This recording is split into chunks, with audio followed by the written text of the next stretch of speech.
Let's look at some flow rate problems. This will be the first part of a two-part series, but we'll return to this topic a little bit later. Example number 1. We're given an order of 0.8 liters of natural saline solution infused over 45 minutes. We want to know what's the hourly rate. In this case, again, we start with the end goal. We want to know how many milliliters per hour are we going to infuse. The particular order here for us is 0.8 liters delivered over the course of 45 minutes. Now, the first conversion we'll need is to convert from liters to milliliters. So to begin, we'll say that 1,000 milliliters is equivalent to 1 liter. This will give us the units of milliliters per minute. But we want in hours, so the last conversion we'll need is to convert from minutes to hours. So we'll say that 60 minutes gives me 1 hour. So with that, our cross of units will then leave me with the desired units. For our computation here, we'll have to do a little bit of extra work, because what we'll find is that at the end we end up with something in terms of an exact calculation of 1066.6 repeating milliliters per hour. Now the truth is we can't precisely give 0.6 repeating, and so we would need to round in this case. So for us, we'll round to the nearest whole number here, 1067 milliliters per hour.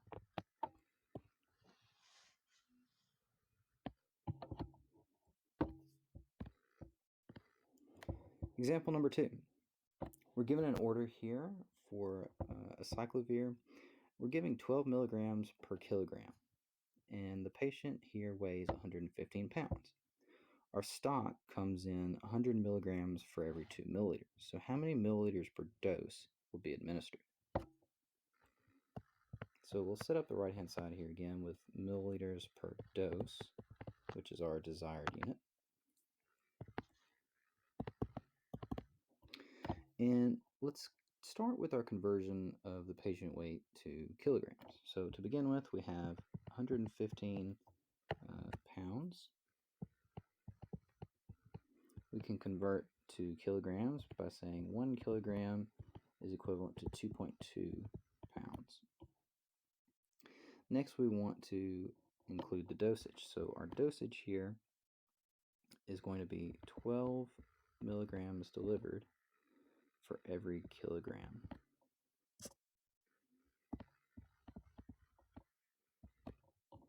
And lastly, we need to include our stock. So the stock here is presented in the form of 2 milliliters, having 100 milligrams worth of medication in it. So here we can see now that, again, our units should cross out for the most part. In this case, we're left with nothing but the milliliters per dose, so our desired units. In the calculation here, we end up with 12.5 milliliters per dose for the solution.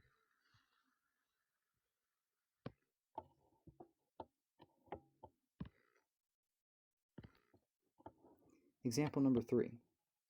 Here we're given an order of a dopamine drip delivered in 10 micrograms per kilogram per minute to a patient weighing 170 pounds.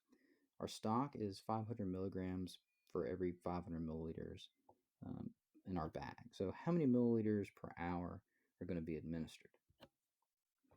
So milliliters per hour is, again, where we want to end up.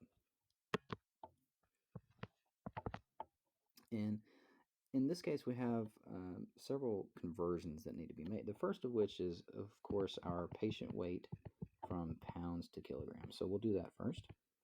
So 1 kilogram per 2.2 pounds, as usual. So there's our patient weight. Now let's consider the dosage.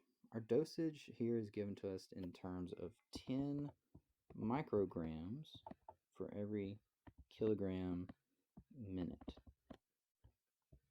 But we need to convert this into milligrams. So we'll start here down that process by saying that there is 1,000 micrograms for every 1 milligram.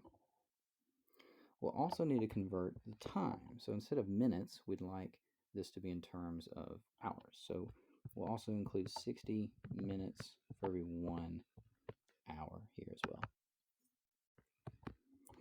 And the last thing to take into consideration is the stock. Our stock is given to us in terms of 500 milligrams per 500 milliliters, but we're actually going to present that a little backwards. So we want 500 milliliters up top for 500 milligrams in the denominator. So again, just to segment this a bit, this component here is the patient weight. The component here in the middle is our dosage and conversions. And lastly, we have the stock. So canceling out common units along the way can be helpful if you're struggling to kind of understand what computations here are being made. Slowly but surely, though, we'll find that our leftover units are milliliter per hour. So finally, we get a computation here that yields a solution of 46.4 milliliters per hour.